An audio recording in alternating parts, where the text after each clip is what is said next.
The story most people heard about Diesel wasn't wrong, it just wasn't complete. So after the last video, a lot of questions came in.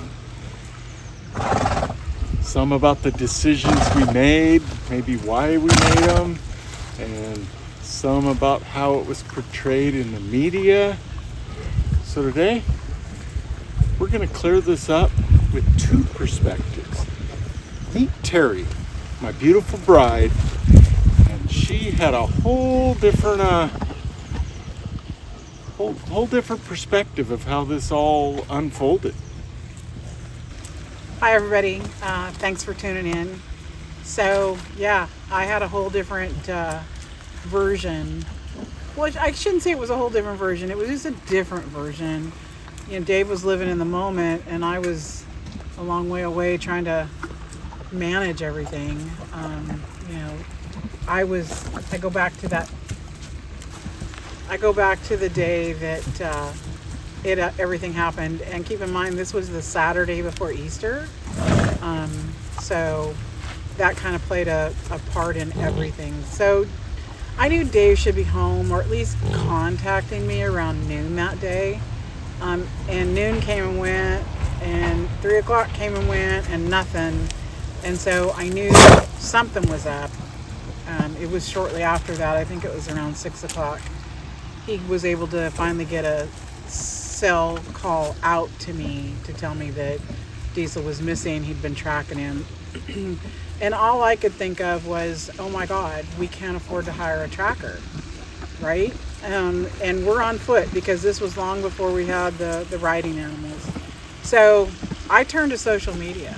I posted on 530 missing pets. I posted on missing equine. So I turned to social media. I posted on several different Facebook sites to ask for help, tell everybody, he was missing. I put a poster together with contact information, pictures, and within, I'm going to say, a few short hours, there was a whole bunch of people that had responded and said, hey, we'll be out there tomorrow, because we were reorganizing a search party for the next day. So Dave finally got home. It was the wee hours of the morning, got a few hours of sleep, and then we got up before dawn and headed back out there. It's about a 2-hour drive from home. And we get to the trailhead, and there's people there waiting for us on horseback. So we take off on foot. The horseback riders take off in different directions with an agreement that they'd either leave a note on the truck or, pin the location, whatever. So we walked back to the ridge where you could get cell service out, and we didn't see anything. It was very, very disheartening. So we hung out there for a while, and that's the one place you could get cell service out there. So then we came back to the trailhead where the truck and the trailer and everything was, and we kind of, I think by then some of the riders were back. Yeah, so there was a whole bunch of riders on horseback, people on foot. We ended up getting a hold of this guy that had a commercial drone, and he searched for a couple weeks looking for that donkey. When he took off, he got spooked, and he had all his tack on, which is a problem in and among itself. And the next day, he got spotted on a game camera without the pack on. So I was like, all right, but he still had his lead and his halter on. And a day after that, he showed up on another trail camera, and he didn't have anything on. So we thought, well, at least he's not going to get tangled up in something. He's probably going to show up at a trailhead where there's always a little bit of hay. In fact, there was a ride that just went through there, an endurance horse ride, so there was a lot of alfalfa, but he didn't show up.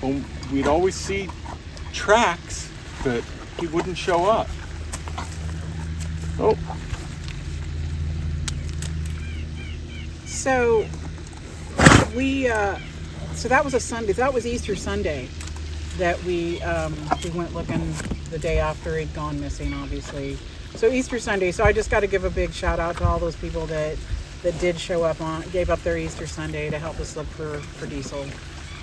So the next day, one of the people that was really active on the Facebook search, she wasn't local, but she was very connected. So she sent a bunch of information out to the local news station. So that Monday after Easter, the local news station showed up out here and did a piece on it. So that was his first brush with fame, if you will. So we kept looking.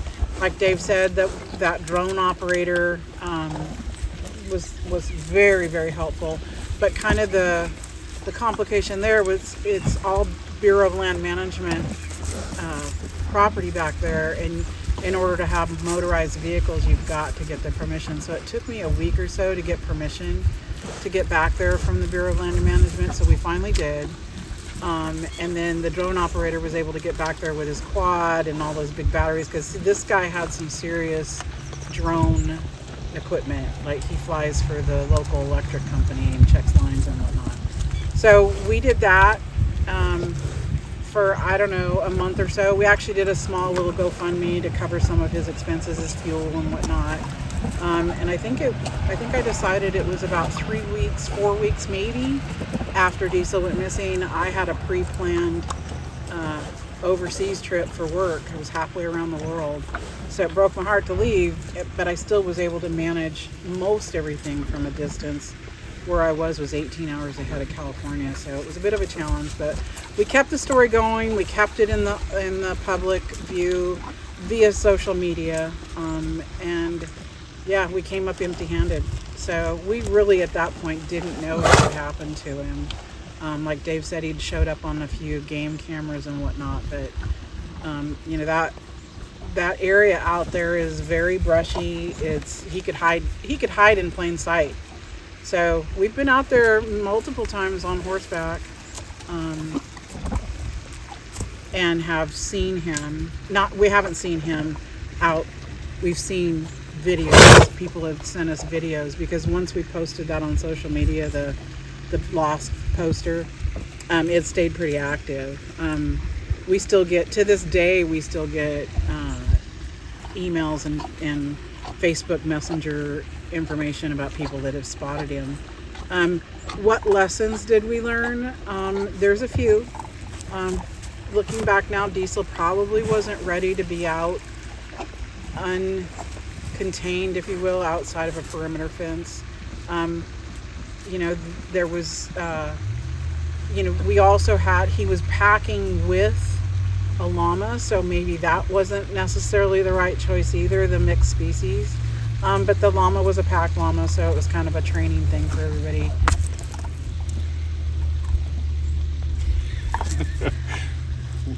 We've got a crew here. They're wanting peanuts, and I'm trying to keep them out of the camera without much success, or at least not in front of the camera. So, any of the lessons? Those are the two that I can come up with. Yeah, he wasn't ready to go out. That's my bad. I greatly overestimated my training skills. I thought he was ready, or maybe he was, and that was just a fluke thing, because something scared him hard. And the amazing thing is that within moments, you could see it in his eyes. He turned back into a wild donkey. So one thing you got to understand is a BLM donkey. He lived in the wild. He was never handled by humans. So we got him in November of 2018 from a handler down in Palm Desert, and he was what they call tip trained. The Bureau of Land Management has a program that these guys get these get these donkeys, burros, if you will, off the range, and they gentle them. They have to be able to lead, halter, pick up their feet, and get in a trailer. And so Diesel was well versed in all of those things when we picked him up. It was we picked him up, like I said, I think it was right after Thanksgiving. So we had him late November, December, January, February, March, and then April was when everything went south. But we, in our heart, we thought he was trained well enough to be out there, but maybe he wasn't. But maybe it was just like Dave said, something scared him. We really don't know, and it's all conjecture at this point. But we know he's alive and well, so that's the most important thing. We have quite the crew today, Dave. Yes, we do. So, okay. Anyway, so why don't we catch him? I mean, that was another one. Why don't we just go get him? And, I get that question probably every week. People that know the story, that want to know what's going on. And I tell them, well, it's pretty simple. If you could walk up to an elk and catch an elk, then you could walk up to Diesel and catch Diesel, because he's very much part of the elk herd out there.